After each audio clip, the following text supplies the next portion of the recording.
This is becoming a regular thing, is it not? Just so happens I have a few things written down in here. How are y'all doing today?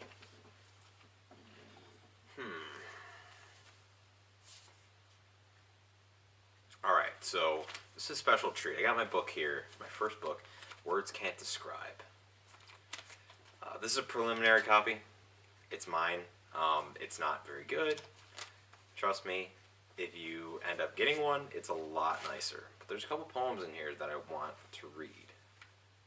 At least for you right now. First one's called Wild Billy.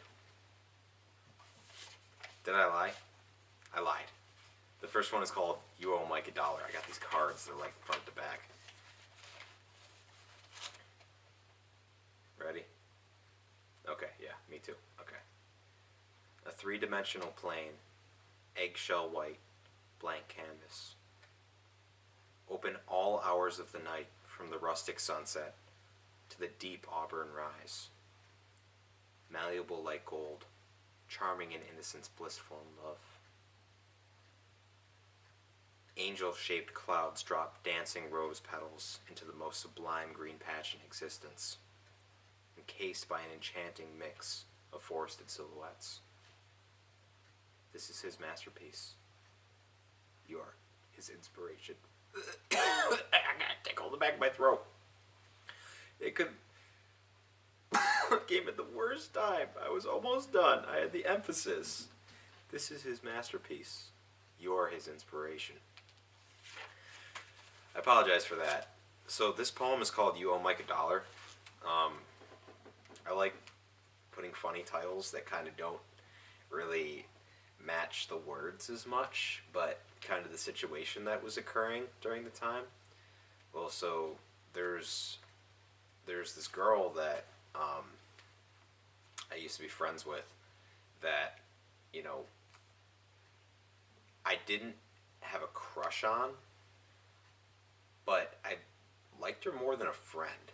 It's weird, like I had no feelings for her. I just loved hanging out with her because she like made me feel a certain way, like that nobody else did, and it was something I didn't understand, something that I could only put to words because I couldn't tell her because I didn't want her to think that I liked her, and I couldn't explain it to other people because they didn't really understand what I'm saying, because I didn't understand what I was saying because I had never felt it before, and that's why I liked it so much, hang out with her, because it made me feel so cool. So I kind of just like painted a picture in my head and I wrote down what it looked like. You know, the flower or the rose petals coming down into one little green patch in the midst of an evergreen forest, light shining down into it, and you know, like explaining that like this boy who doesn't understand what's going on paints this painting to paints the painting. See, I still don't understand it. To express how he feels about this girl.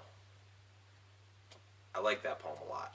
I do enjoy it a lot. And then the second poem I got here is called Introduction. Oh, my bad, wrong side. It's called Just Because Something Feels Right Doesn't Mean It's Not Broken. The cylinders compress, oil sprues. Cut.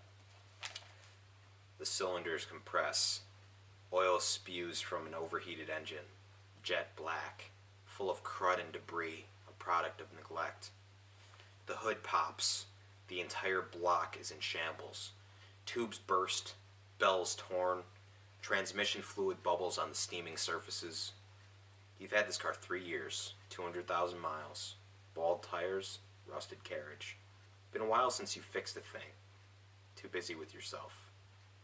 Stalled on a narrow one-way street, a dozen cars screaming. More come every minute. There's no fixing this. Not here. Not now. So, I don't really know if you can tell, but, because it's very heavy in metaphor, this poem. And it's about a relationship. It's not a relationship that I had, not a relationship I was directly involved in, a romantic relationship that I had observed that had gone sour.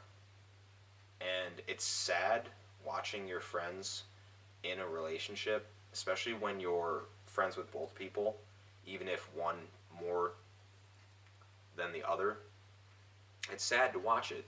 If you have any sort of empathy, or they're actually your friend, it's sad to watch them like fight, argue, whatever.